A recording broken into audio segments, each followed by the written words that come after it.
आज की वीडियो में मैं आपको बताऊंगा कि सिलिकॉन की कैलकुलेशन कैसे की जाती है। स्क्वायर इंच में और स्क्वायर मुरब्बा फुट में कितनी सिलिकॉन रबड़ इस्तेमाल होती है।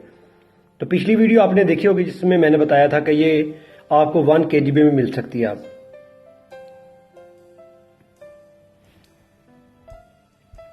अस्सलाम वालेकुम, मैं हूं मियां मोहम्मद फारूक आजम और आप देख रहे हैं 4 in 1 बिजनेस आवर्स।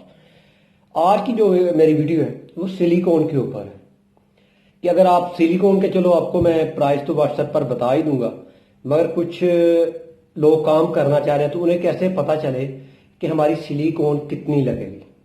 तो इसलिए ये छोटी सी वीडियो बना रहा हूँ ताकि आपके इल्म में इजाफा हो जाए और आपको सिलिकॉन खरीदने से पहले ही पता हो कि आपकी सिलिकॉन लगेगी कितनी। सिलिकॉन रबर आपने लेनी है, यानी सिलिकॉन रबर जेल लेनी है। तो उसकी कैलकुलेशन कैसे होगी, तो मैं दो सादा सी बातें आपको बताऊंगा अगर आपको समझ आए। 1 क्यूबिक इंच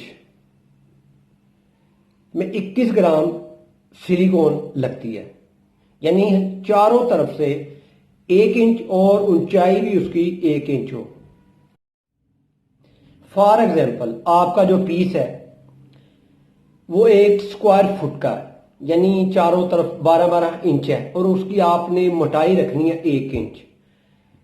तो उसको आप जरब देंगे 21 ग्राम के साथ, यानी 144 इंच बनेगा।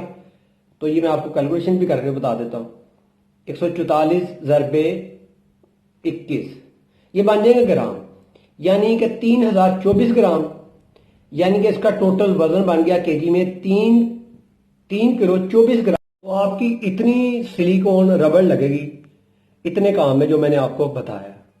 तो आप जितनी मोटाई रखना चाहें, इससे कम रखना चाहें, तो आप इस हिसाब से आप कैलकुलेशन कर सकती हैं। तो मजीद मैं आने वाले वक्त में आपको एक्सपेरिमेंट करके दिखाऊंगा कि कुछ चीज़ें ऐसी होती हैं कि जिनकी गहराई आप कैलकुलेट नहीं कर सकते, तो उसका कैसे पता किया जाए कि कितनी सिलिकॉन लगेगी। तो मुझे उम्मीद है आपको मेरी आने वाली वीडियो का भी इंतजार होगा और आपके इल्म में इस वीडियो ने भी इजाफा किया होगा। तो मुझे इजाजत दें, नेक्स्ट वीडियो तक अल्लाह हाफ़िज़।